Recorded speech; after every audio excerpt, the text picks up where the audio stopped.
காலையில் செய்ய போகிற குழம்புக்கு நைட்டே சுண்டல் ஊற வச்சுட்டேன். நிறையா போட்டேன் போல் தூக்கத்தில். சில பேர்லாம் சமைக்கும் போதே சைட்லேயே வெங்காயம் தக்காளி எல்லாம் கட் பண்ணிவிட்டு அப்படியே அட் அ டைம்லேயே சமைக்கிறாங்க.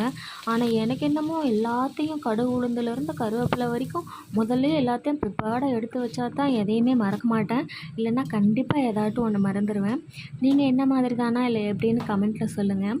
மட்டன் விற்கிற விலைக்கு மட்டன் தான் வாங்கி சாப்பிட முடியல. அட்லீஸ்ட் மட்டன் மாதிரியாவது ஏதாவது செஞ்சு சாப்பிட்லாம் அப்படின்ட்டு யூடியூப்லேயே சர்ச் பண்ண ரெசிபி தான் இது. மட்டன் குழம்பு சுவையை மிஞ்சும் சுண்டல் குழம்பு அப்படின்னு. ஆனால் சூப்பராக வந்திருந்தது. நிஜமாகவே டேஸ்ட் அப்படியே மட்டன் குழம்பு மாதிரியே இருந்தது. நீங்கள் நம்பி இந்த ரெசிபி ட்ரை பண்ணலாம். இட்லி கூட சாப்பிட்றதுக்கு செம்ம காம்பினேஷனாக இருந்தது. இந்த இட்லி எப்போ பார்த்தாலும் தட்டில் பாதியம் கையில் பாதியம் தான் வருது. ஆனால் நல்லா சாஃப்டாக இருந்துச்சு. இட்லி பூரிக்கு சப்பாத்திக்கு ரைஸ் கூட எது கூடனாலும் இந்த காம்பினேஷன் சூப்பராக இருக்கும். நான் காலைல தோசைக்கு இதை தான் வச்சு சாப்பிட்டோம். மத்தியானம் லஞ்சுக்கும் என் ஹஸ்பண்ட்க்கு இதை தான் நான் பேக் பண்ணி கொடுத்தேன்.